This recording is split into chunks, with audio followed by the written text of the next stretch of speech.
Hey guys, tonight we journey into the heart of ancient Rome, not to witness its triumphs or politics, but to explore something darker, stranger. While Rome gave us roads, aqueducts, and legal systems, it also gave us some of the most absurd, theatrical, and downright disturbing punishments the ancient world ever saw. So before you get comfortable, take a moment to like the video and subscribe, but only if you genuinely enjoy what I do here. Let me know in the comments where you're tuning in from and what time it is for you. It's always fascinating to see who's joining us from around the world. Now dim the lights, maybe turn on a fan for that soft background hum, and let's ease into tonight's journey together. Vestals buried alive, the high price of virginity. In ancient Rome, the Vestal virgins were the spiritual equivalent of national Wi-Fi. If they went down, everything went wrong. These women were handpicked before puberty to serve the goddess Vesta, keeper of the eternal flame. Their job, keep that sacred fire burning, and more importantly, stay away from men for 30 years. Now, breaking a vow of chastity in ancient Rome wasn't just frowned upon. It was treated like detonating a nuke in the middle of the Senate. If a Vestal was caught fooling around, the punishment was literally being buried alive. Yes, alive, not metaphorically canceled, not sent to the naughty corner, straight up entombed underground. Why buried and not, say, executed with a sword like a normal ancient crime? Simple. Romans believed you couldn't spill a Vestal's blood. It would offend the gods. So they found a delightful loophole. Dig a pit, lower her in with a flickering oil lamp, a little bread, and a pitcher of water because, hey, hydration matters, and then seal her in. Voila, no blood, no mess, no divine tantrums. The poor girl would lie there in the dark, thinking about her life choices while Rome dusted off its hands and moved on.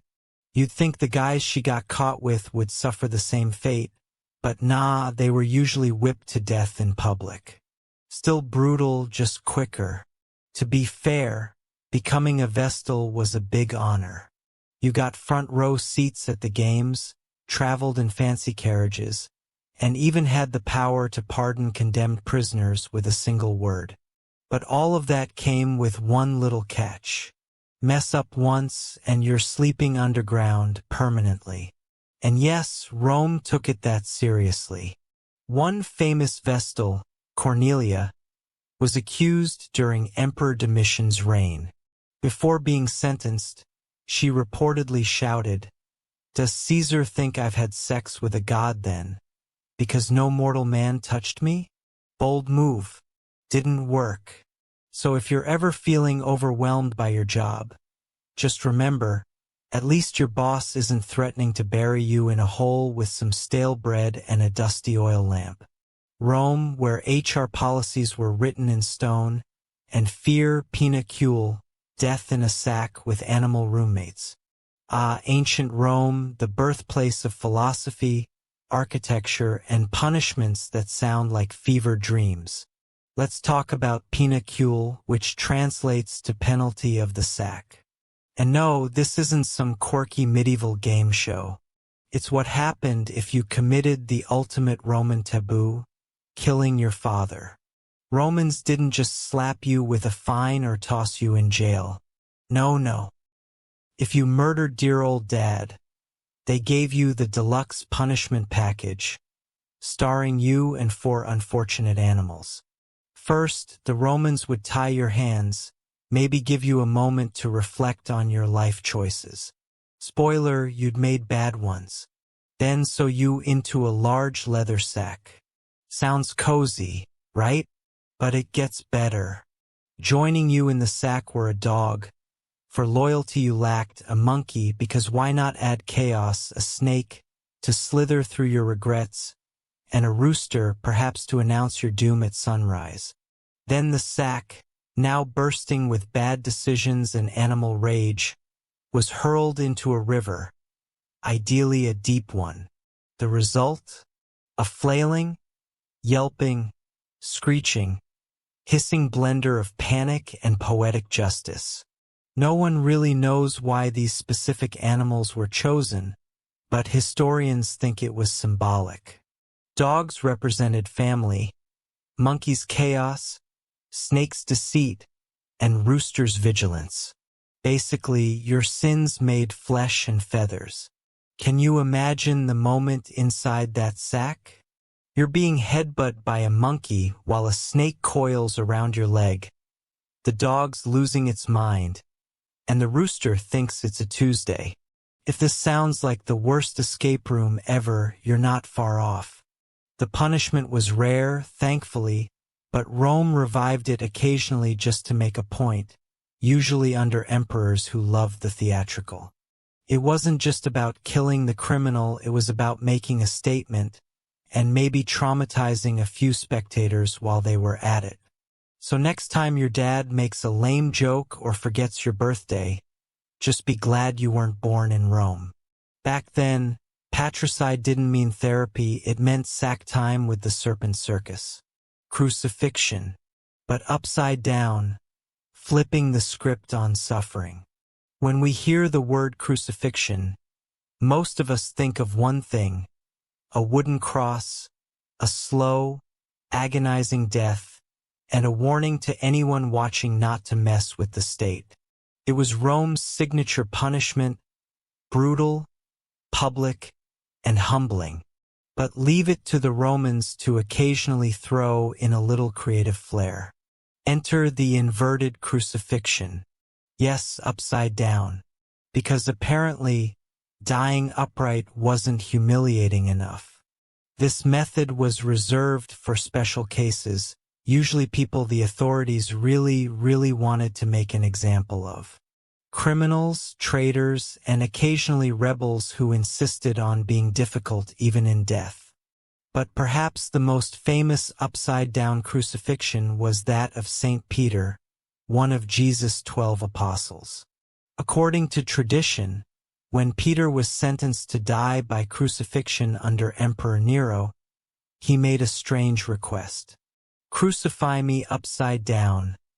I'm not worthy to die like my Lord." And Rome, being the efficiency machine that it was, said, "Sure, why not?" Now here's where things get a little intense. Crucifixion was already one of the worst ways to die, combining asphyxiation, blood loss, and total public humiliation. But flipping the body changed the dynamic. Blood rushed to the head. Muscles strained in unnatural ways. Breathing became nearly impossible. And it hurt. A lot. Think of it like this. It's the difference between sitting through a boring lecture and sitting through that lecture upside down while someone drives nails into your ankles. Not quite the same vibe. But this wasn't just about suffering. It was about symbolism. An inverted cross became, ironically, a symbol of humility. Peter's choice was meant to show reverence, not rebellion. Unfortunately, that image later got co-opted by horror movies and metal bands, giving it a very different PR spin. The Romans, they didn't care about the symbolism. For them, it was about sending a message. Cross us and we'll make your death as weird and memorable as possible. So the next time you're hanging out, hopefully not literally, remember that ancient Rome could turn any punishment into performance art. Upside-down crucifixion wasn't just death. It was death with dramatic direction. Decimation, the original team-building exercise with a twist of trauma. When you think of a motivational speech, you might picture a coach yelling, "We win together, we lose together." But in ancient Rome, the phrase could easily have been, "We march together or 1 in 10 of you dies." Welcome to the charming world of decimation. A military punishment so brutal it makes modern boot camp look like a spa day. Here's how it worked. If a Roman unit showed cowardice in battle, tried to desert or mutinied, the commander had a nuclear option. Not in the explosive sense, more like the psychological warfare sense. The entire group would be lined up and every 10 soldiers would draw lots. The lucky one. He got beaten to death by his 9 comrades with clubs, stones, or whatever was nearby. Yes, you heard that right. Not only did you face death, you also had to kill your buddy. The guy you probably just shared wine and bread with the night before. All to prove loyalty to Rome. It was like Survivor Roman Legion edition. Except nobody won immunity and everyone left traumatized. And don't assume they got a break afterward. The 9 survivors didn't get high fives and a long weekend. Nope. They were given barley instead of wheat for rations. A Roman way of saying we're disappointed in you. And forced to camp outside the fort's safety. The logic behind decimation was cold but effective. If you feared your own comrades more than the enemy, you'd think twice about running away. And oddly, it worked. Roman discipline was legendary and decimation kept soldiers marching in line. Even if they had to step over a few bodies to do it. One of the most infamous uses of decimation was by Crassus, the wealthy general who formed a triumvirate with Julius Caesar and Pompey. After a humiliating defeat in the Spartacus slave revolt, he decimated a disgraced unit. Because nothing says we're back on track like a casual in-house massacre. So next time your boss says we need to boost team accountability, just be glad you're not living under Crassus. In Rome, failure wasn't just punished. It was distributed. The fork of heretics. A medieval neck workout. Nobody asked for, let's say you lived in ancient Rome, or more accurately, the later Roman Empire. During those twilight centuries when things got weirder, darker, and way more obsessed with heresy. You spoke out against the church or challenged some sacred belief. Rome didn't just scold you.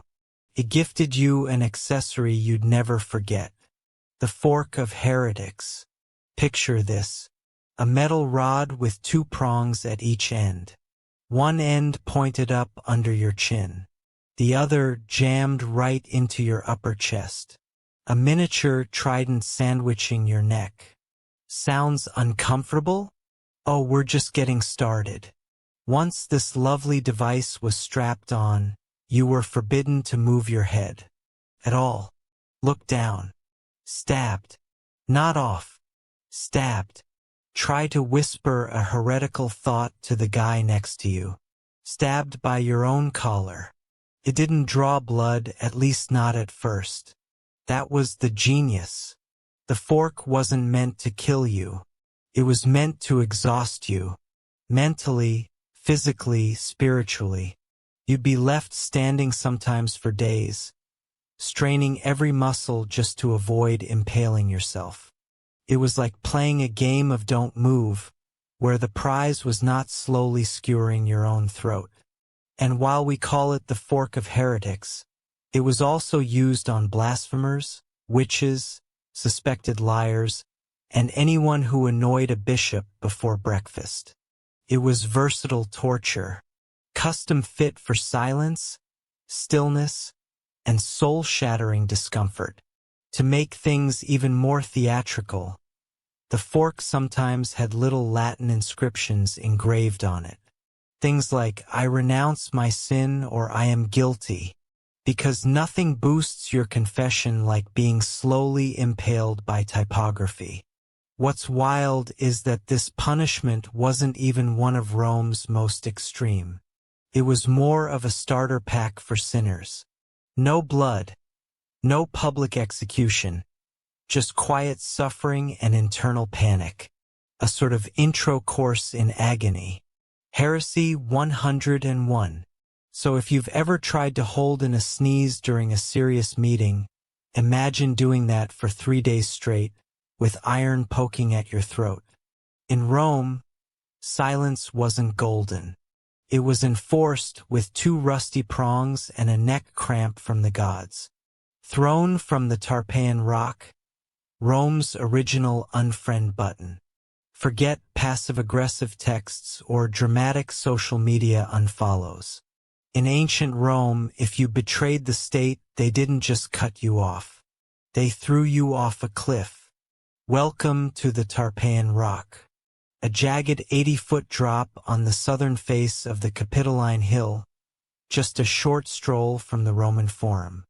It wasn't just a scenic viewpoint. It was where the Republic took out the trash by launching traitors straight off it. And yes, it was just as theatrical as it sounds. Now, the rock got its name from Tarpeia, a Roman girl who betrayed the city to enemy Sabines in exchange for what she thought would be shiny gold bracelets. The Sabines, ever the literal thinkers, crushed her with their shields instead, technically fulfilling the deal.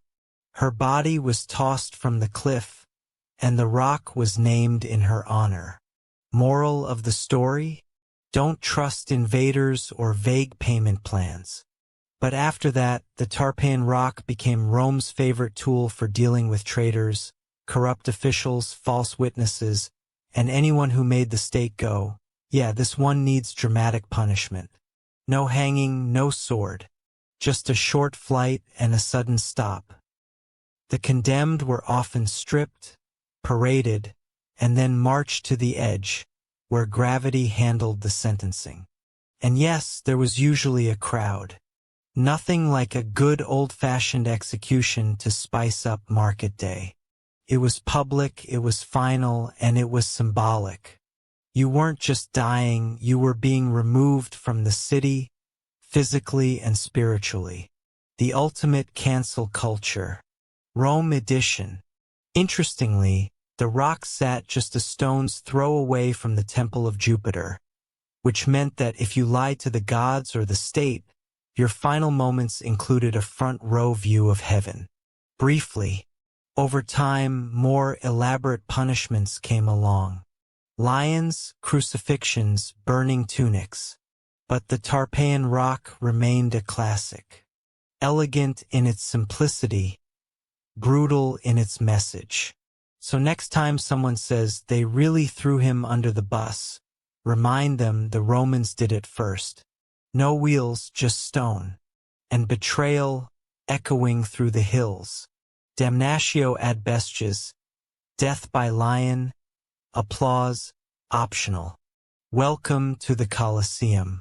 Stone, sweat, and 50,000 roaring fans. Ancient Rome's version of cable TV. Today's main event? Damnatio ad bestias, or as we'd call it, being fed to wild animals while everyone eats snacks.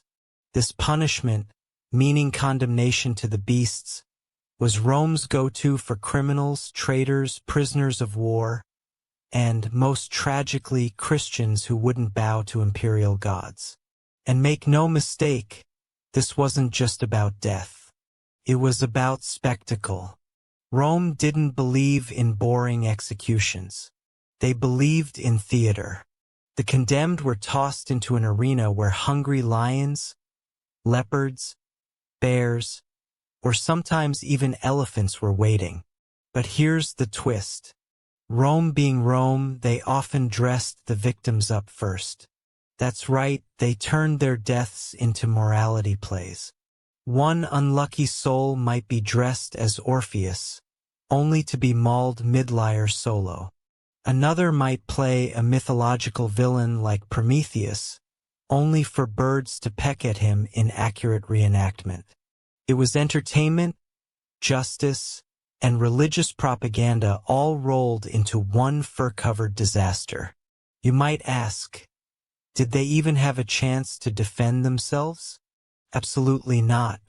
This wasn't a trial. This was a death sentence wrapped in applause. The crowd came to see blood. And if the lions were sleepy that day, no problem.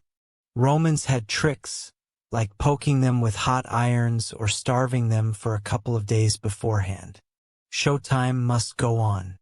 And remember, this wasn't limited to hardened criminals. You could end up in the arena for theft, political dissent, or even being on the wrong side of religious law.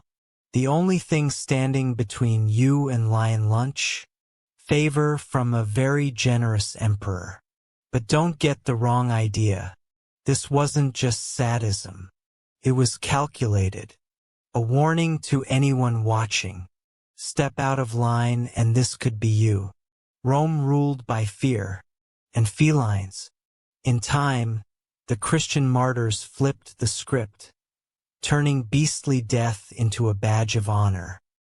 But for most, damnatio ad bestias was less about glory and more about gore. So the next time you grumble about jury duty, be glad it doesn't involve dressing as a myth and dodging leopards. Forced suicide with honor, when Rome let you die with dignity. Kinda in ancient Rome, getting a death sentence didn't always mean you were dragged to the arena or tossed off a cliff. Sometimes, if you were lucky or rather politically connected, you got a special kind of punishment. Forced suicide. Sounds contradictory, right? We're not going to kill you, but we strongly suggest you do it yourself. Here's how it worked. If you were a senator, a noble, or just someone high enough in Roman society to own more than one tunic, and you managed to offend the emperor, maybe by plotting a coup, maybe just by existing too confidently, you'd receive a quiet visit. A scroll would be delivered, a polite message from the emperor, and it would go something like this. You have dishonored the state. Please take the honorable route out. Translation, kill yourself by sunset, or we'll do it for you and make it nasty. The upside? If you complied, your family got to keep your property. Your name might even be left unblemished in the records. Maybe. It was the Roman version of a severance package with blood instead of paperwork. This wasn't considered a humiliation. It was viewed as noble. In fact, many elites saw it as a final act of control. A chance to write their own ending, sometimes literally. Think warm bath, a blade to the wrist, and a final monologue. Very on brand for Rome's love of drama. The philosopher Seneca the Younger famously faced this fate. Accused of being part of a conspiracy against Nero, possibly falsely, he was told to end things himself. He slit his wrists, then his ankles, but the bleeding would always kill you. Sometimes they just let you do it beautifully. The wooden donkey when sitting became a crime. If you've ever complained about an uncomfortable chair, ancient Rome would like a word. Because one of their more imaginative punishments involved a piece of furniture. The now infamous wooden donkey, or as it should have been called, the pain pony of doom. This device wasn't an actual donkey, of course. It was a tall, narrow, sharply angled wooden beam, shaped like an A-frame with a razor-thin peak. The condemned, usually thieves, slaves, or rebellious soldiers, were forced to straddle it. That's right. Their entire body weight pressed down on that sharp edge, right between the legs. But wait, it gets worse. To really drive the point home, pun intended, weights were often tied to the person's ankles. Gravity did the rest. The longer you sat, the more the beam tore into your flesh. Slowly, painfully, and depending on how generous the executioner was feeling, you might be left there for hours. Now, the Romans didn't invent the wooden donkey.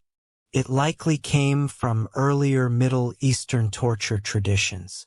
But oh, did they embrace it with flair. Because if there was one thing Rome loved, it was punishment with pageantry. This wasn't always a death sentence. Sometimes it was just used as a very persuasive form of public humiliation. Picture it. A crowded square. A merchant caught cheating customers, now wailing atop the donkey while kids laughed and vendors sold snacks. It was pain, performance, and a life lesson all in one. Even worse, Roman generals sometimes used it as field discipline. Soldiers who disobeyed could find themselves straddling the donkey as a reminder to follow orders. Because nothing says morale booster like internal bleeding. And yes, there were occasional modifications. Some donkeys were metal, some had spikes. One record even mentions a heated version because apparently Rome was taking feedback and innovating on the fly. It was humiliating. It was brutal. And it turned the simple act of sitting into a punishment that could scar you for life, physically and mentally. So the next time your office chair feels a bit stiff, just remember, at least it's not a sharp triangle and no one's tying rocks to your feet. In ancient Rome, bad posture wasn't your biggest problem. The furniture was. Branding the face. When your mugshot was permanent. In a world without ID cards, background checks, or Google searches, ancient Rome had a simple solution for keeping track of criminals. Just burn it onto their face. Yes, we're talking about branding. Not the kind companies do with logos, but the kind where your actual forehead becomes a crime label. And if you were a thief, runaway slave, or repeat offender, congratulations, you now had a permanent facial feature that screamed, "Do not trust this guy." The branding was usually done with a heated metal rod pressed into the skin with the gentle mercy of a blacksmith on a deadline. Letters like F for fur, thief, or C for calumnia, false accuser, were scorched onto your forehead or cheek. Think of it as the ancient Roman version of a one-star Yelp review, but on your skull. And this wasn't done in some private back room.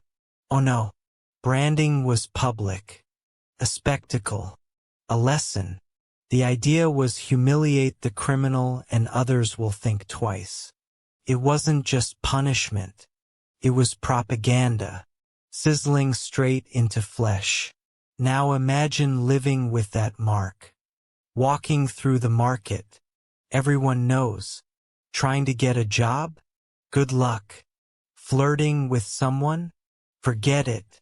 You weren't a person anymore. You were a walking crime scene. Runaway slaves were especially targeted. Many were branded with the letters FUG, short for fugitivus, meaning escapee. And if they ran again after that, harsher branding. Or worse, slaves weren't just property. They were expected to wear their disobedience like a badge. Some clever folks tried to remove or disguise the marks through cuts, tattoos, or even makeup. But Rome, ever prepared, made those acts punishable too. Tampering with your brand was like trying to Photoshop your criminal record. Didn't fly. Later, emperors like Constantine tried to tone it down, suggesting brands be placed on the hands or legs instead of the face. But even then, the point was the same. Permanent shame. So the next time someone says face your consequences, just be glad they don't mean that literally. Because in ancient Rome, they didn't just remember your crime.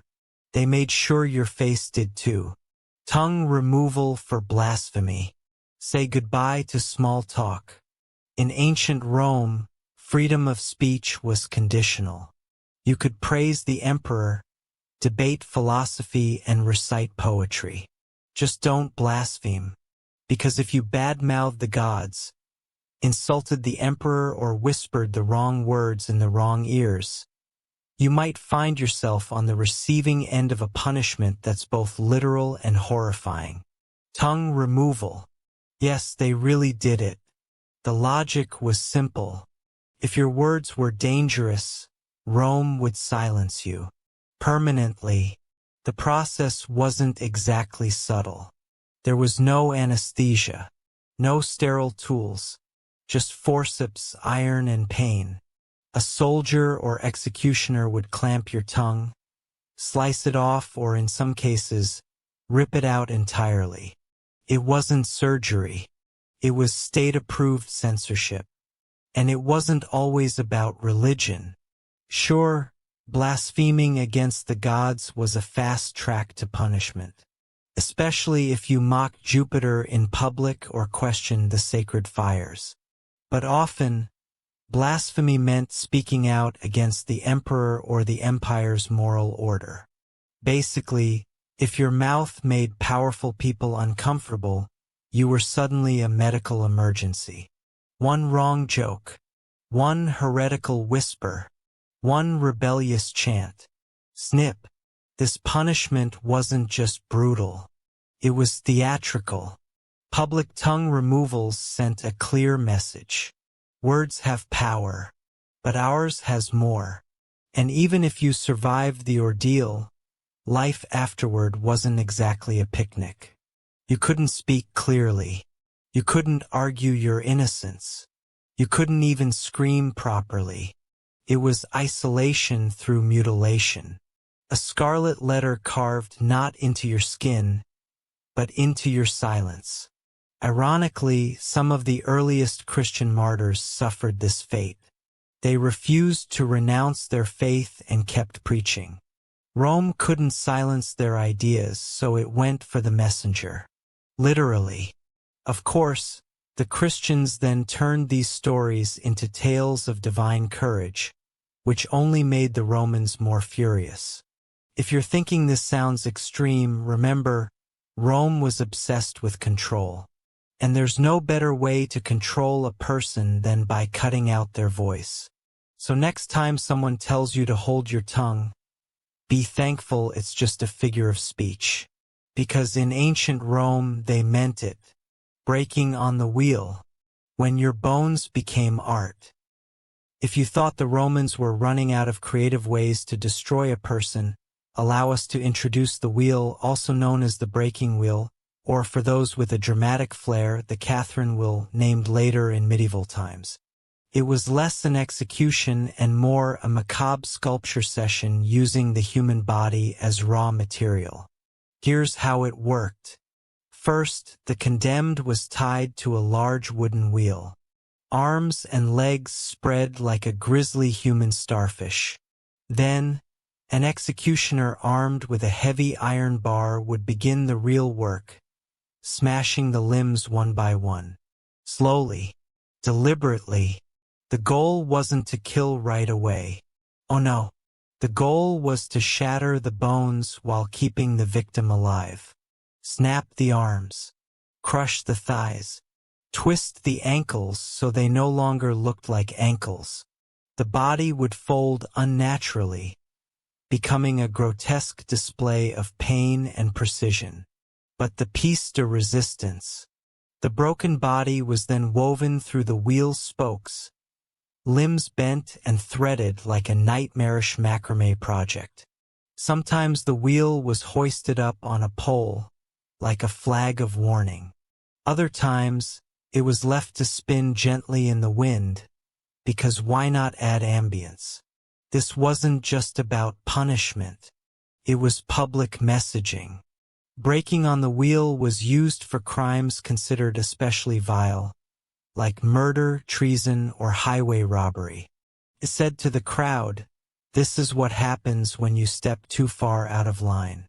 And you didn't just die. You decayed in full view. Survivors? Rare. But here's the twisted twist. If someone did survive the ordeal, say they were still breathing after a day or two, they were sometimes shown mercy with a final blow to the chest or neck. Sometimes, as horrifying as this sounds, the punishment outlived Rome. Medieval Europe loved it so much they turned it into an art form, adding spikes, fires, and dramatic scripts. Rome had simply set the stage. So next time you think your commute is rough, remember, at least you're not strapped to a wooden wheel becoming the centerpiece of a public bone gallery. In Rome, justice wasn't blind.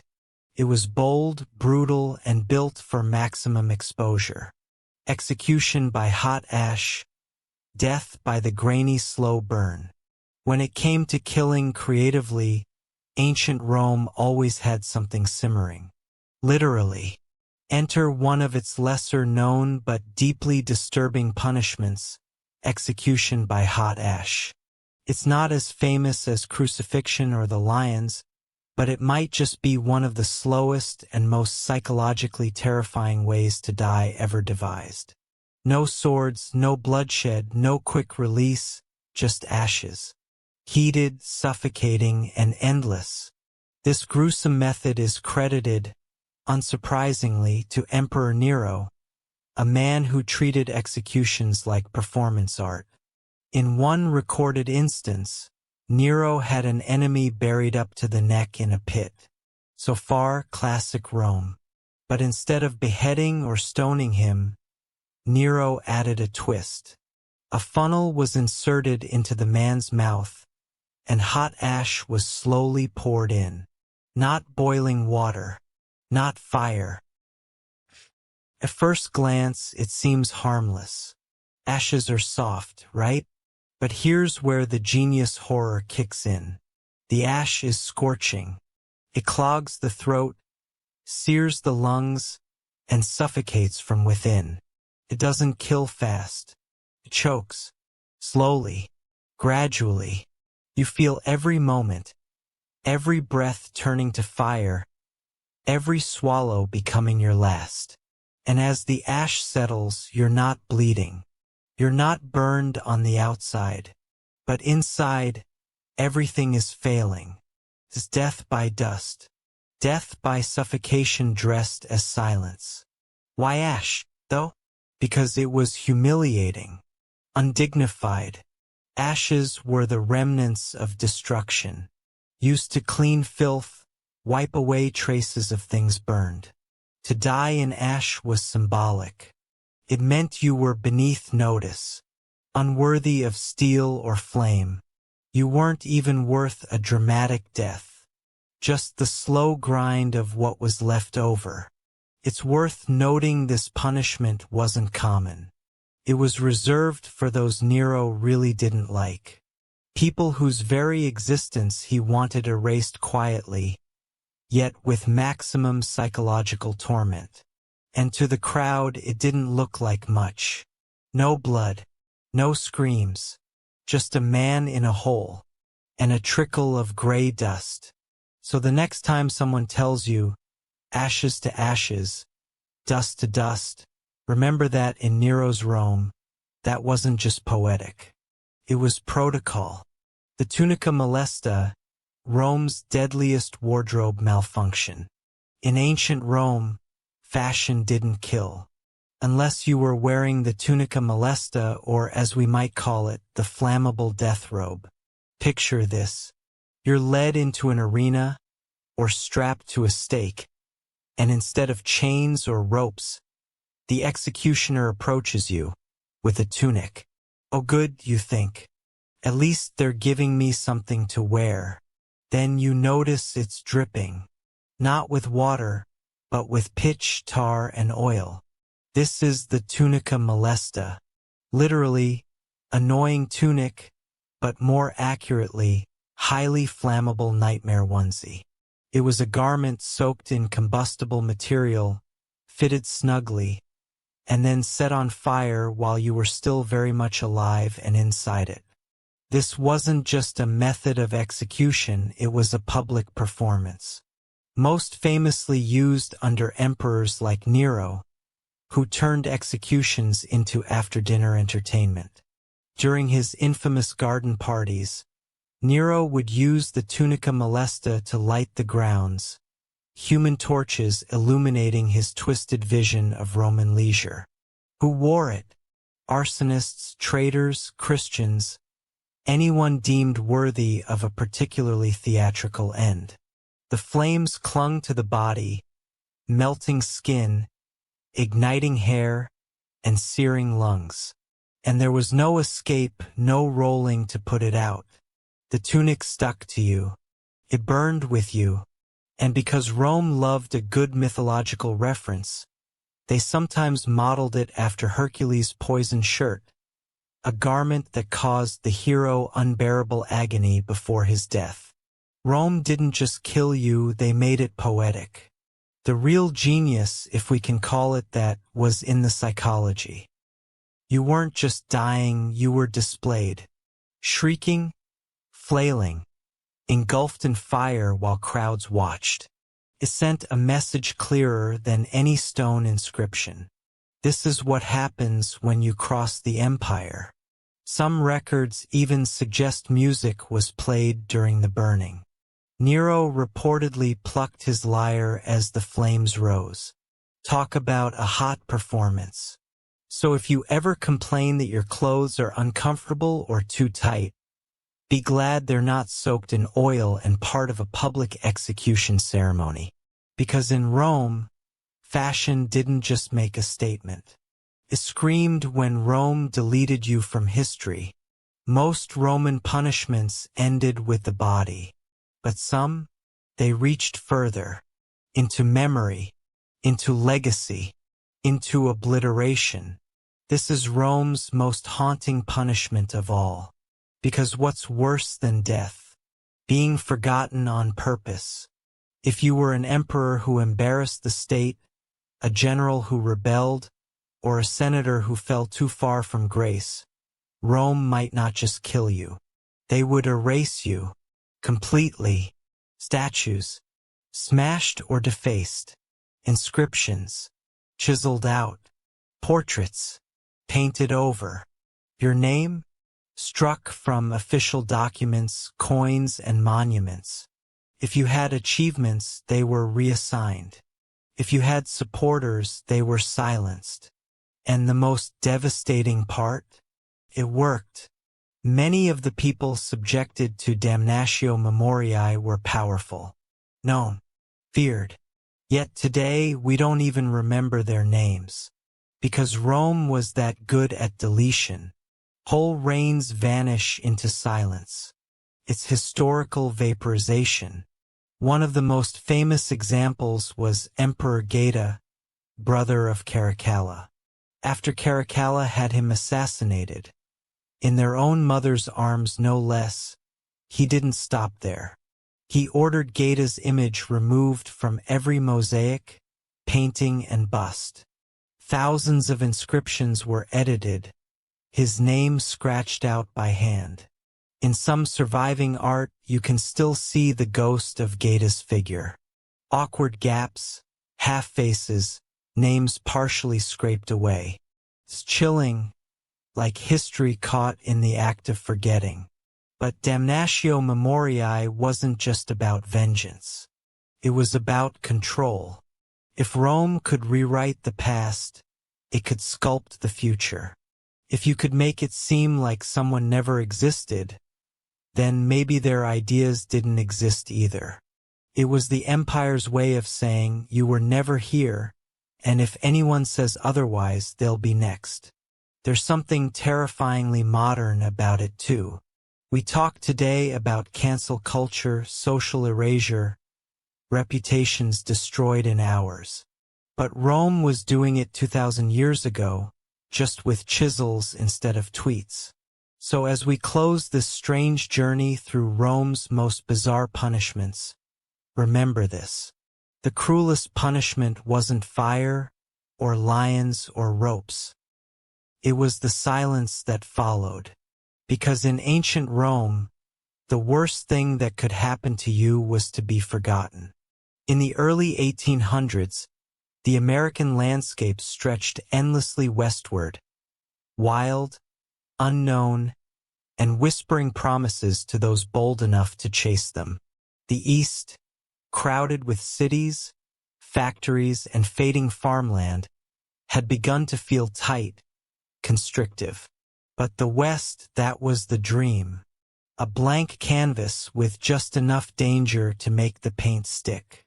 It began as a whisper, in taverns, in church pews, around dinner tables, stories of open land, of rivers that shimmered like silver, of valleys that bloomed without effort.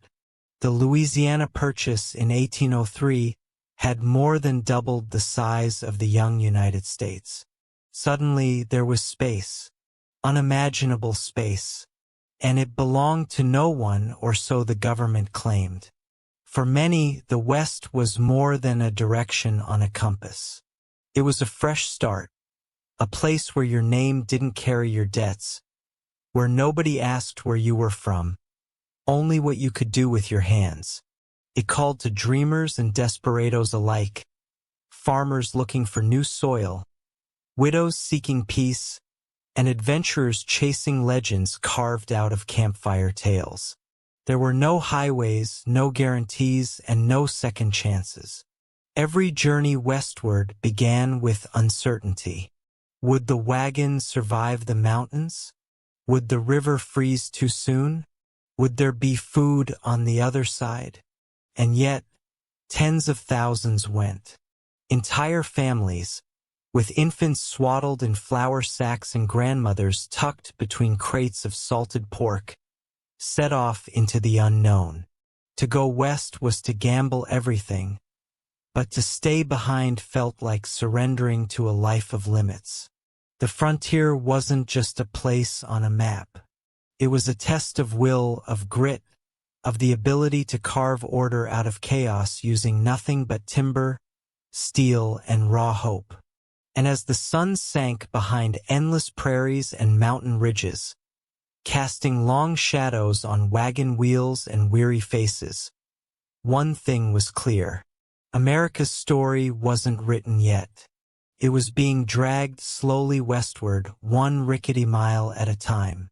Before the pioneers could brave the wild frontier, they had to build a vessel that would carry not just supplies, but their entire future. Enter the covered wagon, the backbone of the westward migration. It was no stagecoach or fancy carriage. It was a wooden box on wheels, held together by sweat, hope, and iron nails. Most families didn't build wagons from scratch. They bought them or modified existing carts. The most famous type was the Conestoga, but on the frontier, something smaller, lighter, and cheaper was needed.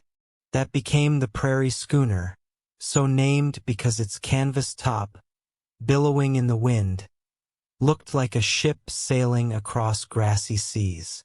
But this ship didn't carry gold or jewels. It carried salted pork, flour, beans, cast iron pots, a spinning wheel, a Bible, and maybe one good quilt. Every inch was accounted for. Space was life. And weight could kill you. A fully loaded wagon might hold up to 2,000 pounds, any more, and the oxen pulling it would collapse long before you reached the Rockies. Horses were too delicate, mules too expensive. Oxen were the true engines of expansion. Slow, stubborn, but unbreakable. Families slept in the wagons, under them, or beside them. Privacy was a luxury few could afford. And despite what Hollywood suggests, people didn't ride inside all day. That would jostle bones and bruise backs. Most walked, mile after mile, day after blistering day. Wagons weren't just transportation. They were survival pods. They held medicines, spare wagon tongues, gunpowder, and seeds. Some even carried baby chicks in boxes beneath the wagon bed to start a coop once the family settled. And yet, for all their practicality, wagons were also symbolic. They were hope on wheels. Once the oxen were yoked, once the wheels creaked into motion, there was no turning back. The house was sold. The land behind was gone. All that remained was the trail, the sky, and the belief that something better lay ahead. Every bump, every cracked axle, every muddy crossing was one line written in the story of American expansion, carved not in ink, but in will ruts and willpower. Life on the trail was not the romantic adventure story some might imagine. It was long, grueling, and soaked in dust. Each day began before sunrise. Roosters weren't needed. The creak of leather harnesses and the groan of wagon wheels were alarm clocks enough. The average wagon train moved about 10 to 15 miles per day, depending on weather, terrain, and how many axles broke that morning. Over time, trails like the Oregon, Santa Fe, and California routes carved themselves into the earth, each lined with discarded belongings, broken wheels, and the graves of those who never made it west. Meals were simple, hearty, and endlessly repetitive. Coffee was a luxury, water a gamble. Streams could be clean or crawling with bacteria. Boiling it helped if you had the fuel and time. Otherwise, it was luck and prayer. Food was rationed. Salted meat, hardtack, dried beans, and sometimes wild game if someone could shoot straight. Wild onions and berries became treasured delicacies. Illness was the greatest killer on the trail. Cholera swept through camps like wildfire. It came from contaminated water and killed quickly, within hours sometimes. Dysentery, scurvy, and snake bites took others. There were no doctors, only home remedies and hope. Sometimes hope wasn't enough. Still, there were moments of joy. Children played with sticks and stones or skipped along the wagon's shadow. Weddings occasionally took place on the trail. So did births. Entire families were forged, not just by blood, but by shared hardship and dust-soaked camaraderie. At night, the wagons circled, not to fend off native attacks, as often mythologized, but for protection against thieves, animals, and the cold wind. Fires were lit, bread was baked on hot stones, and someone might pull out a fiddle. For a few hours, laughter and music pushed back the darkness, but rest was always brief. Tomorrow brought more walking, more wilderness, and fewer guarantees. Life on the trail was survival by routine. You learned to love your boots and hate your blisters. You learned to mourn quietly and move forward anyway. Because the land didn't wait for grief, it only moved west. After weeks or even months on the trail, the sight of trees, water, and flatland was enough to make a pioneer fall to their knees in gratitude. But celebration was short-lived, because once a family found their spot, the real work began. Homesteading wasn't glamorous. There were no pre-built homes waiting, no fences, no roads, just open land and the ticking clock of the seasons. The first priority? Shelter. Usually a one-room log cabin, barely large enough to hold the family that built it. Tools were limited, and every log had to be felled, trimmed, and hauled by hand or oxen. No chainsaws, no blueprints, just axes, grit, and guesswork. Most cabins had dirt floors, which turned to mud in the rain and froze solid in winter. Windows were often just holes covered with animal hide or greased paper to let in light while keeping out the worst of the cold. A chimney was luxury. Many cabins started with simple holes in the roof to vent smoke. You coughed a lot. Inside, the family slept on piles of straw, furs, or corn husks. Beds were made from rope strung across wooden frames. If you were lucky, the gaps between logs were sealed with mud and moss to keep out the wind. If you weren't, the wind came in anyway. And then came the first winter, the season that tested every soul. If the family hadn't stored enough firewood or food, the months ahead could mean starvation or frostbite. Snowstorms might trap them inside for days. Coyotes howled in the dark. Wolves circled, but still the frontier spirit endured. Families made candles from animal fat. Children learned to patch clothes and cook over open fires. They read from the Bible by firelight. They wrote letters home, if there was a place to send them. Neighbors were few and far between. But when a new cabin appeared on the horizon, help was offered. A shared roof raising, a borrowed cow, a hot meal. Survival wasn't about toughness. It was about community. One family couldn't last, but 10 might. The first winter on the frontier wasn't just cold.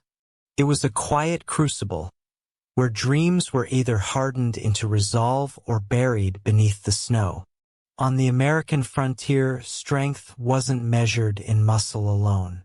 It was measured in endurance, sacrifice, and quiet, relentless courage. And no one embodied that more than frontier women. Forget the dainty damsels of dime novels. These women were warriors in aprons. The moment they stepped off the wagon, they became builders, farmers, midwives, butchers, doctors, and teachers, all wrapped into one. If something needed doing, they did it because there was no one else. They woke before dawn to churn butter, bake bread, and milk cows, all before most men even rubbed their eyes. They planted gardens, preserved food, tended to livestock, and sewed everything the family wore, often from scratch. In times of sickness, they administered herbal remedies. In childbirth, they acted as midwives, sometimes for neighbors, sometimes for themselves alone.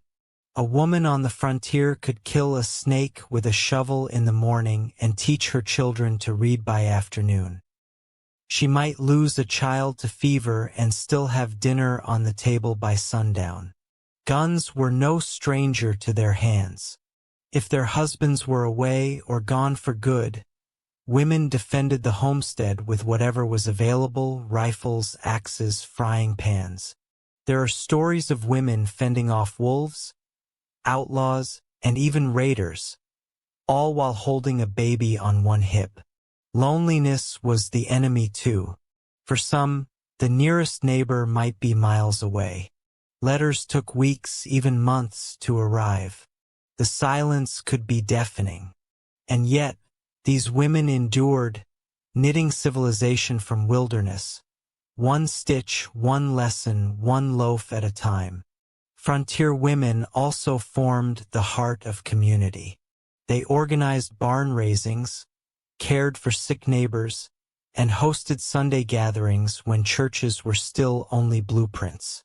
When towns finally sprang up, it was often the women who insisted on schools, libraries, and law. They weren't background characters in the story of the frontier. They were the backbone, uncelebrated, overworked, and often overlooked, yet impossible to forget once you knew their strength. So, the next time you picture the Wild West, don't just think of cowboys on horses. Think of a woman, hair pinned back, sleeves rolled up, shotgun by the door, and cornbread in the oven. For every wagon that rolled westward, for every cabin raised and field plowed, there was already someone there. The American frontier wasn't empty. It was occupied by hundreds of indigenous nations who had called the land home for centuries, even millennia. From the Great Plains to the Pacific coast, the land was deeply woven with native life. Hunting grounds, sacred sites, migration paths, rivers filled with meaning. But to the U.S. government and to most pioneers, this wasn't seen as home. It was seen as potential. And so began a long, painful unraveling of promises. The U.S. government signed treaty after treaty with native tribes, agreements that promised peace, land rights, and resources. But almost every one of these treaties was broken. As settlers poured westward, tribes were pushed back, then pushed again. Sometimes it was with ink, sometimes with fire and bullets. Entire nations were forced onto reservations, often barren and far from ancestral homes. The Cherokee, Choctaw, Lakota, Comanche, and dozens more were made strangers on their own land. Some native groups tried diplomacy, others resisted. Armed conflicts erupted. The Black Hawk War, the Sand Creek Massacre, Little Bighorn. But even when native warriors won a battle, they lost the war. The government simply kept coming, with troops, with railroads, with settlers hungry for space and willing to claim it at any cost. It wasn't just a land grab. It was cultural erasure. Children were taken from families, sent to boarding schools, where they were punished for speaking their languages. Sacred traditions were outlawed. Native identity was treated as something to be erased, civilized, or rewritten. And yet, through it all, indigenous peoples survived. Their languages were whispered in secret. Their songs were sung in defiance. Their stories passed down like living fire. The romantic image of the frontier often forgets this cost. But the truth remains. Westward expansion was not a triumph for all. For many, it was a slow, devastating march of loss. To understand the American frontier is to hold both truths at once, the resilience of pioneers and the tragedy of the people they displaced. Because history, like the land itself, holds more than one story. On the American frontier, law and order arrived late and sometimes not at all. In many newly settled towns, there were no police, no courthouses, and no jails. Justice was less about due process and more about who had the loudest voice, the fastest draw, or the biggest gang behind them. In short, the law on the frontier wore many faces, and not all of them were good guys. At first, it was the vigilantes who stepped in. Citizens' committees would form when a crime was committed. A horse stolen, a shop robbed, or worse. They held makeshift trials in saloons or under trees. And if guilt was assumed, punishment came fast. A bullet, a rope, or being run out of town with a warning and a bruised ego. Eventually, the towns grew, and with them came lawmen, sheriffs, marshals, and deputies. Names like Wyatt Earp, Bat Masterson, and Wild Bill Hickok became legend. Some were brave, some were crooked. Most were a little of both. With a tin badge and a revolver, they were the thin line between chaos and order. But just as quickly as lawmen arrived, so did the outlaws. The frontier was a magnet for drifters, deserters, gamblers, and gunslingers looking to vanish into the dust. Men like Billy the Kid, Jesse James, and Butch Cassidy didn't just rob banks and trains. They captured imaginations. Newspapers turned them into folk heroes, even as they left trails of bodies and broken safes behind. Frontier justice was unpredictable. A man could be hanged for stealing a horse or walk free after a murder if the jury liked his story better. Bribes worked, so did threats, and sometimes justice was just revenge and a fancier hat. Even the courtroom, when it existed, was often little more than a general store with a judge who also ran the hardware counter. Despite the chaos, or maybe because of it, frontier communities slowly built systems of law. Judges replaced vigilantes. Prisons replaced tree limbs. But the myths never died. And maybe they never will, because on the edge of the known world, justice wasn't blind. It was armed, dusty, and didn't ask twice. At first, the American frontier moved at the speed of a wagon wheel. Slow, creaky, and weather permitting. But by the mid to late 1800s, the silence of the prairie was shattered by a new sound.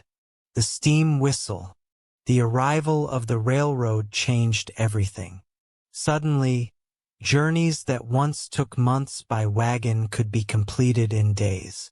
The Transcontinental Railroad, completed in 1869, connected east to west in a steel embrace that transformed the frontier from wilderness into a corridor of commerce.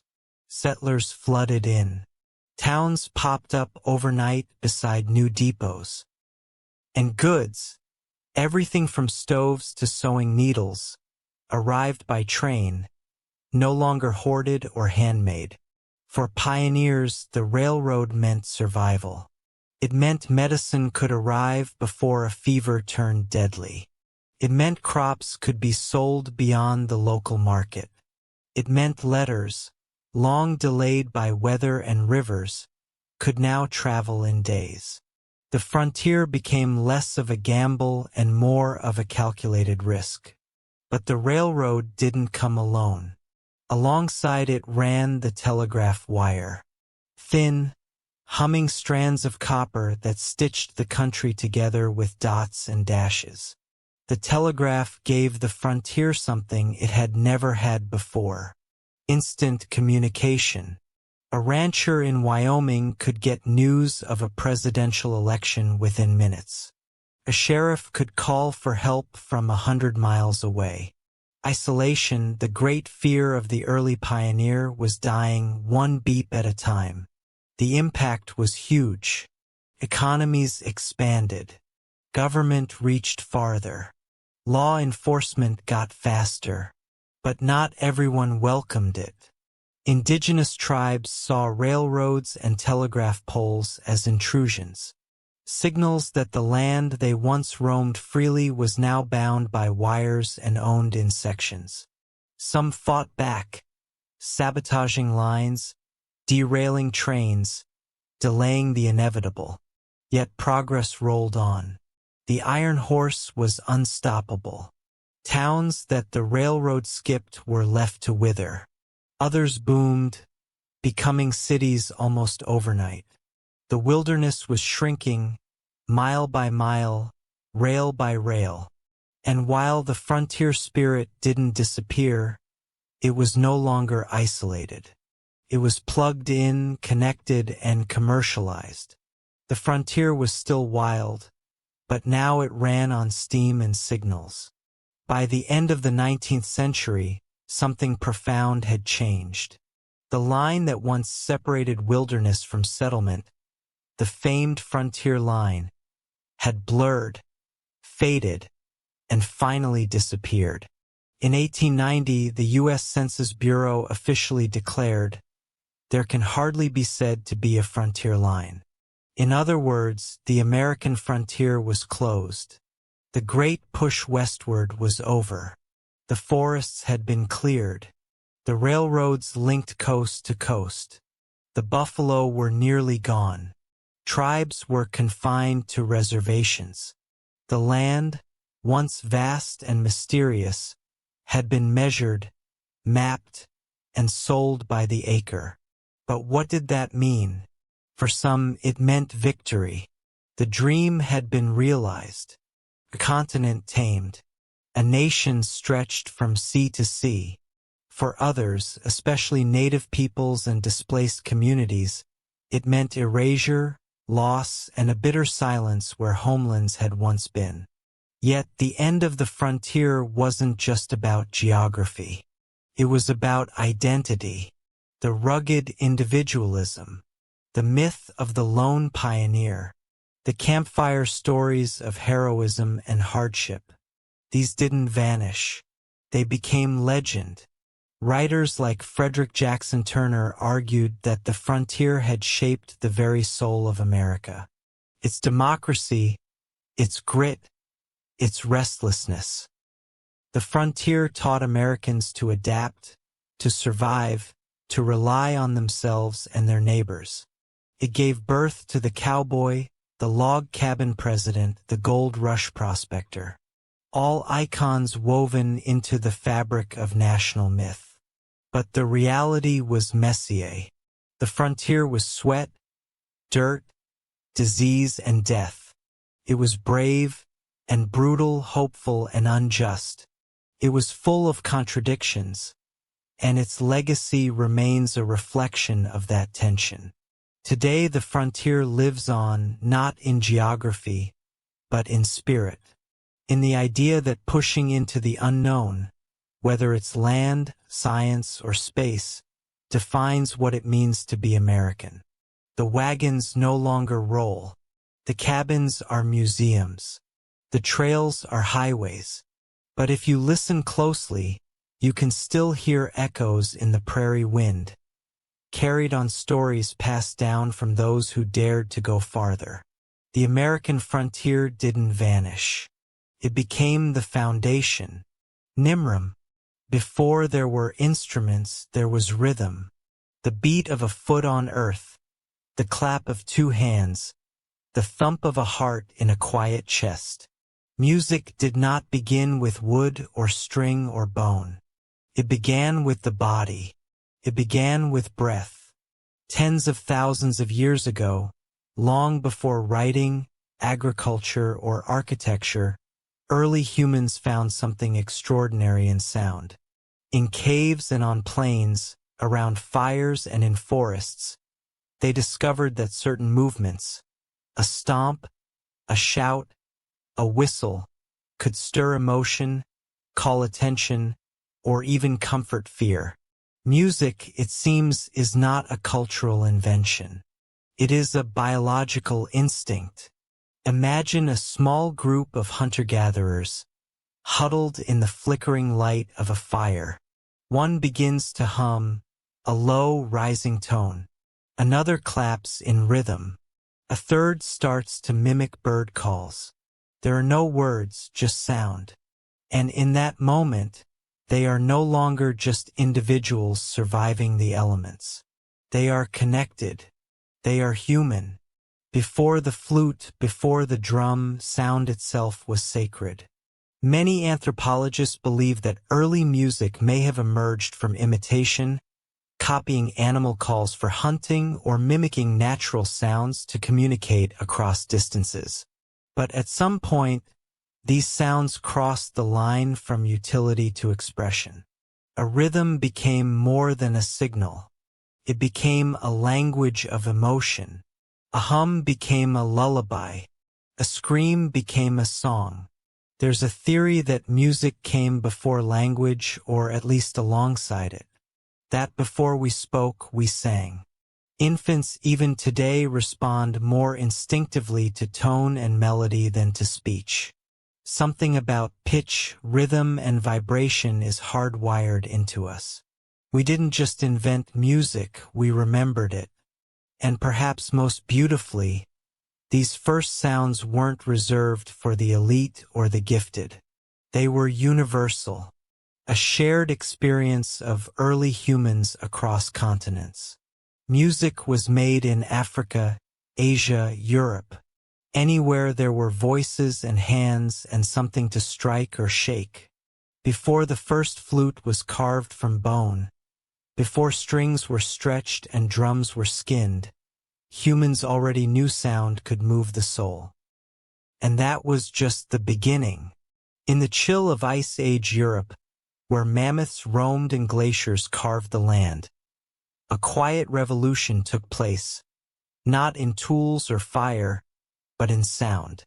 Somewhere in a cave, an early human picked up a hollow bird bone, bored a few holes into it, and blew. Out came a tone.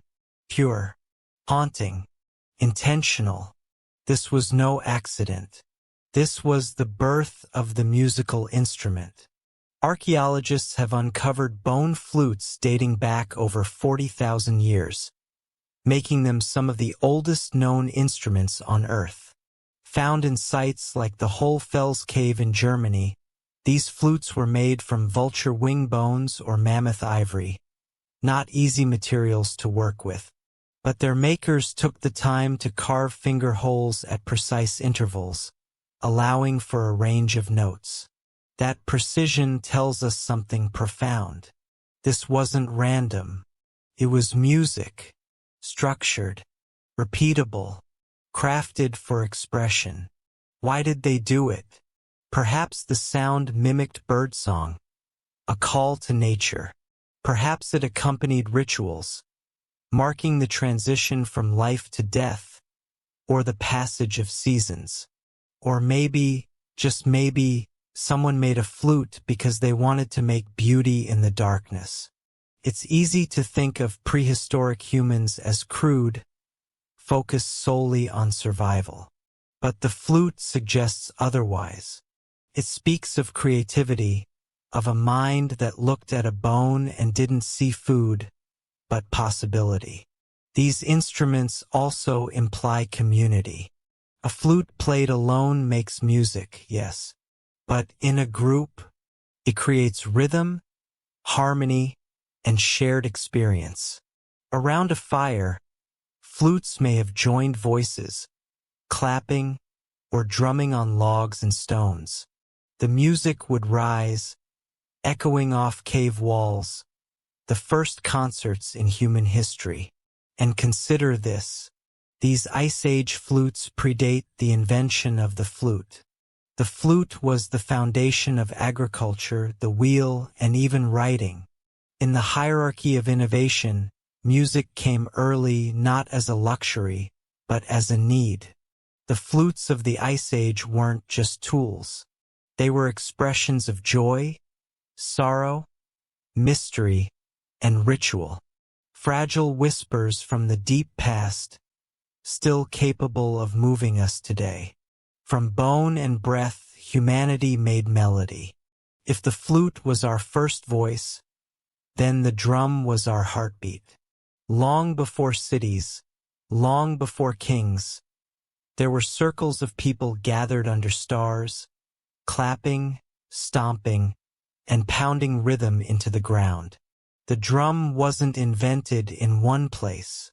It emerged everywhere, across continents and cultures, as if the human body and earth itself were asking to be synchronized. The earliest drums were likely simple, stretched animal skin over a hollow log or clay pot. They were tools of rhythm, yes, but also of ritual, communication, and power. A drumbeat could summon a god, lead an army, or call a village together. It wasn't just noise. It was a signal. In Africa, some of the oldest known drum traditions trace back tens of thousands of years. Their drums became voices, instruments that could speak tonal languages, mimicking human phrases. In Siberia, shamans used drums to enter trances, their rhythms unlocking gateways to the spirit world. In the Amazon, the sound of a water drum echoed through the jungle like thunder made by human hands. What made the drums so essential wasn't just its sound, but its universality. You didn't need melody. You didn't need formal training. You just needed to feel the beat. And feel it we did. Drums were used in birth ceremonies, funerals, weddings, harvests, and wars. Their pulse gave structure to chaos. A rhythm could bind a tribe together, unify a ritual, or prepare warriors for battle. The beat said, "We are one." Even in early agriculture, drumming had a place. Farmers beat sticks to scare away birds. Harvest festivals featured dances led by drum beats.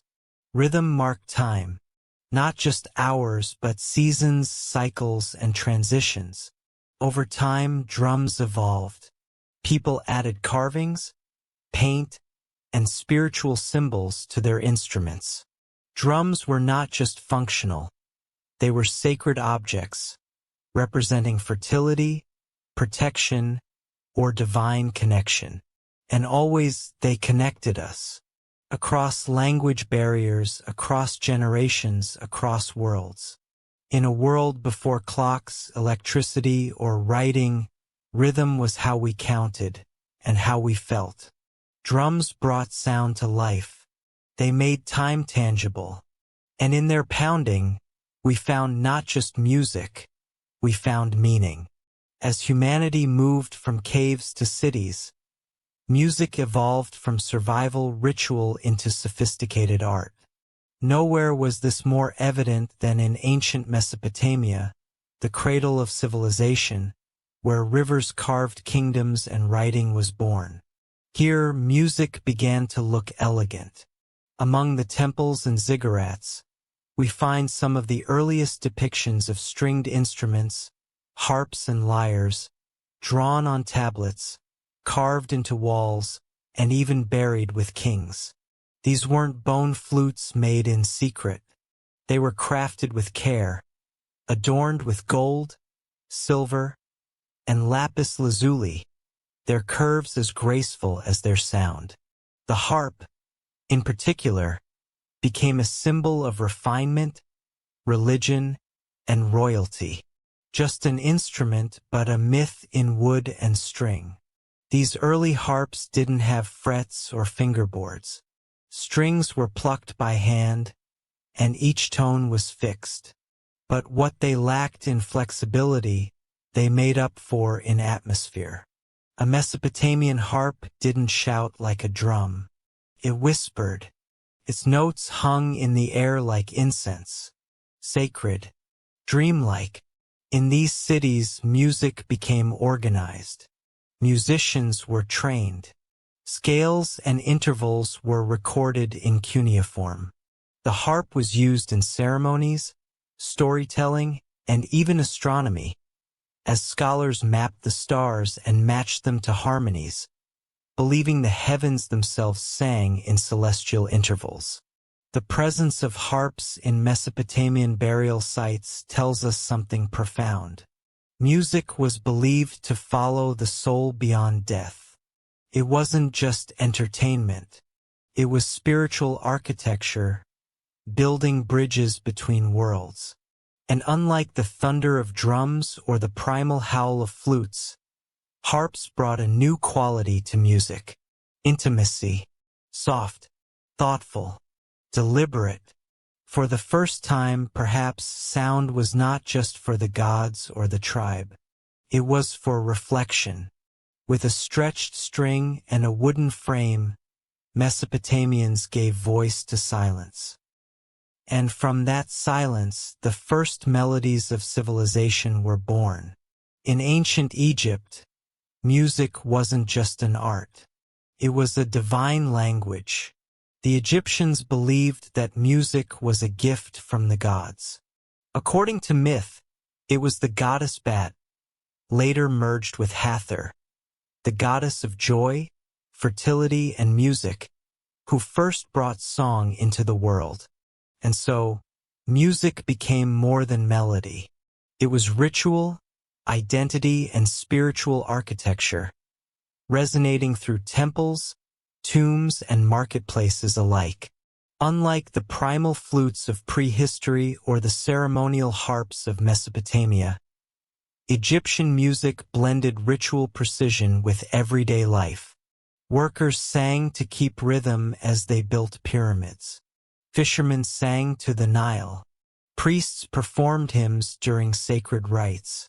Women played frame drums and rattles during childbirth and funerals, moments of beginning and end.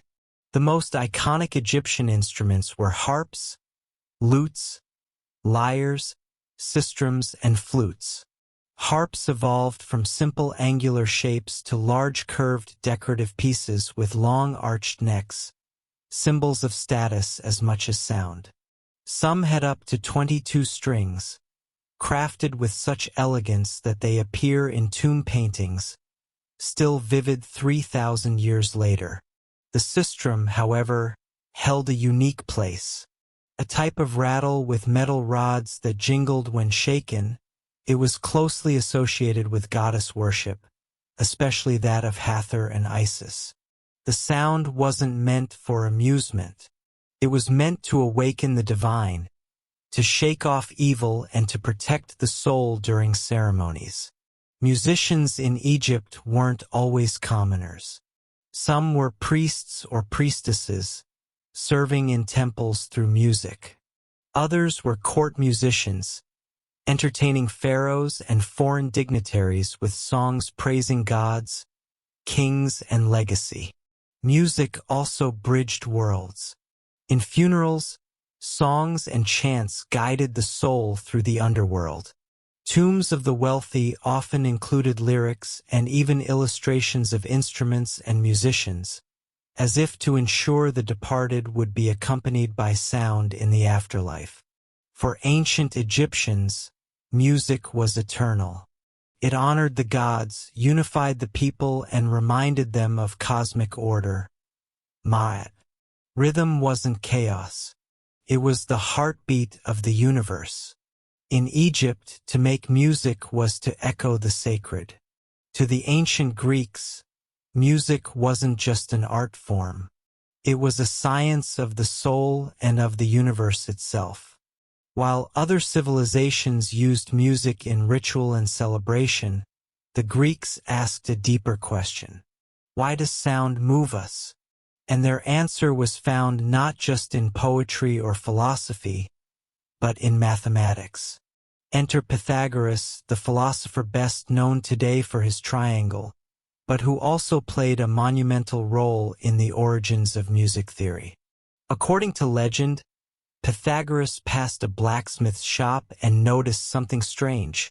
The sound of hammer strikes changed depending on the size and weight of the hammers. This inspired an experiment with strings.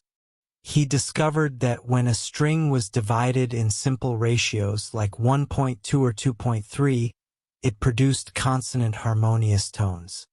This revelation birthed the idea of the harmony of the spheres, the belief that the cosmos itself operated on mathematical ratios and that music was an echo of universal order. Every plucked string wasn't just a note. It was a mirror of the heavens.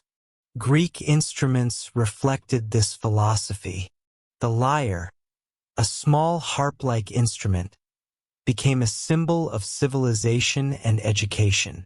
Poets like Homer and Sappho were often depicted with one in hand. The aulos, a double-reeded pipe, provided the wild emotive contrast, played in dramas, rituals, and sometimes in war. Music in Greece was deeply tied to ethics and character. The philosopher Plato believed different musical modes could influence the soul, some inspiring courage, others promoting laziness or chaos. He advocated for strict musical education to shape ideal citizens. In his view, the wrong scale could be as dangerous as poor governance. But for the Greeks, music wasn't about entertainment alone. It was medicine. It was morality. It was mathematical perfection vibrating through flesh and air. They laid the foundations for music theory, notation systems, and acoustics. Their understanding of intervals, scales, and harmony would echo for centuries through Roman, medieval, and modern thought. In Greece, music became more than sound. It became a bridge between reason and emotion, between numbers and beauty, a place where the soul could both calculate and soar. If Greece gave music its philosophy, Rome gave it volume. In the Roman world, music was about function, form, and force. It accompanied festivals, religious ceremonies, gladiator games, and, most famously, the battlefield. Where the Greeks saw music as a bridge to the divine, the Romans saw it as a tool of order and empire.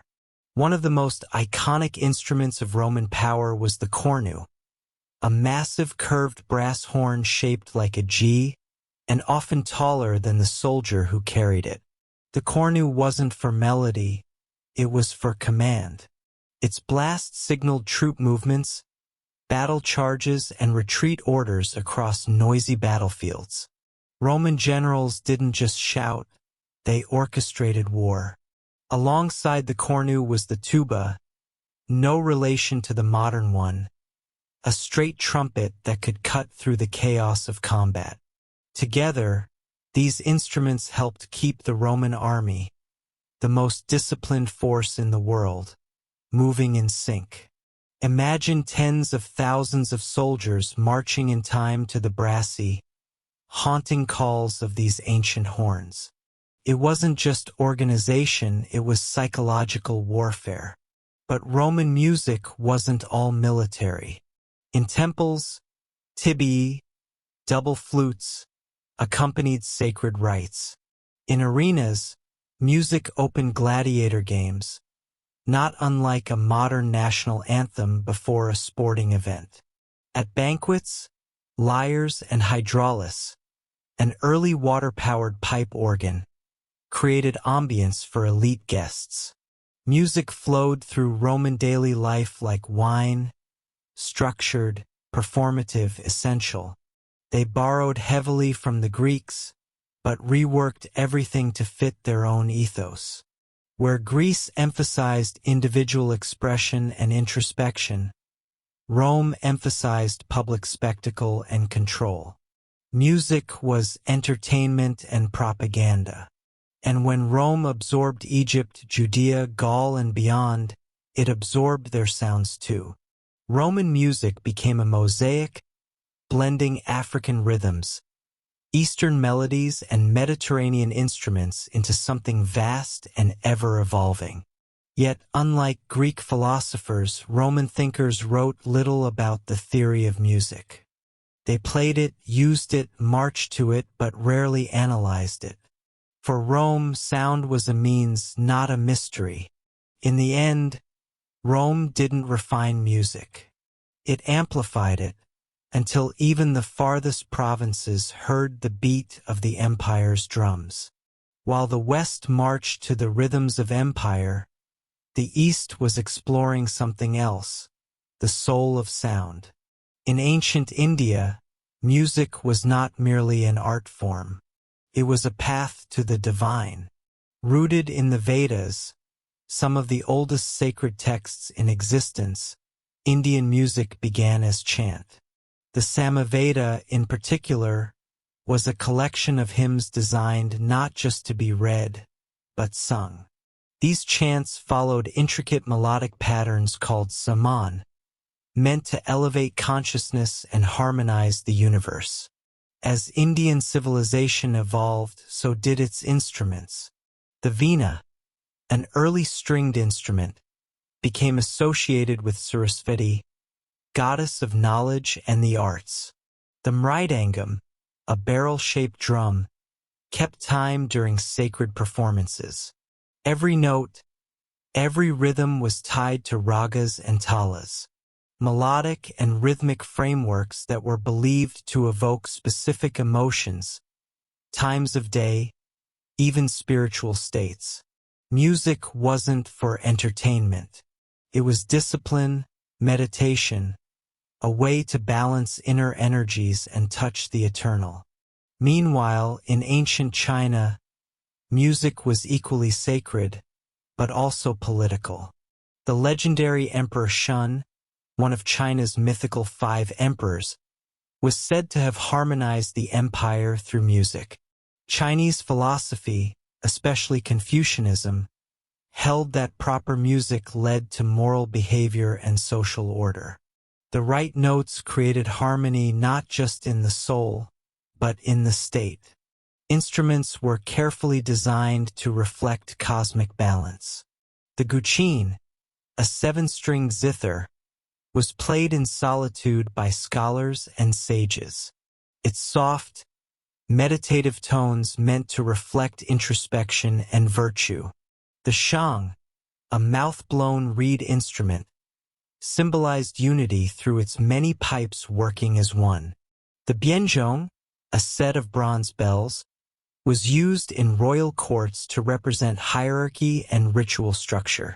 Chinese music was tuned to precise mathematical intervals that matched natural cycles, aligning humanity with the heavens. In both India and China, music was not separate from life. It was life, a mirror of the cosmos, a code of discipline, a sacred pulse. While Rome used music to conquer, the East used it to commune with the divine, with nature, with the self. From the thrum of bone flutes in Ice Age caves to the shimmering strings of Mesopotamia, From Egyptian sistrums that summoned gods to Chinese zither that calmed emperors. Music has always been more than entertainment. It is a language without borders, a force that predates empires and outlasts them. But why has music endured when so many other inventions have faded? Because music speaks directly to something we can't explain. The emotional center of our being. Comforts, warns, excites, unites, mourns. Is what a lullaby offers to a crying child. What a funeral drum says when words fall short. What a national anthem stirs before a battle or a game. Music is intuitive. A melody from the Andes can move someone in Africa. A drumbeat from a Polynesian island might feel familiar to someone in Scandinavia. It's not the notes we recognize. It's the feeling they carry. And music is flexible. It adapts. It absorbs. It survives colonization, migration, war, and revolution. Instruments cross oceans. Songs change languages. Scales evolve. But the core remains. Rhythm, tone, expression. Across history, we've used music to define identity. Tribes, nations, religions, revolutions, all have had their songs. But we've also used it to transcend identity, to collaborate, to connect. Music doesn't require a shared tongue. It only requires ears and a heart that listens. Modern science now confirms what ancient wisdom intuited. Music alters brainwaves, reduces stress, and triggers memory. Alzheimer's patients, even when words vanish, remember melodies. Soldiers cope with trauma through sound. Babies respond to lullabies before they can speak. We've turned music into therapy, into protest, into worship, into business, into life. In a world fractured by language, belief, and geography, music remains a rare constant. A human signature that traces back to our earliest ancestors, blowing into bird bones and thumping rhythm into stone. No matter how far we advance in AI, in space, in technology, music reminds us of our origins. It reminds us that we are not machines. We are feeling, thinking, dreaming beings. And as long as we live, we will keep making music. Because long before we had stories to tell, we had sound. And sound made us human.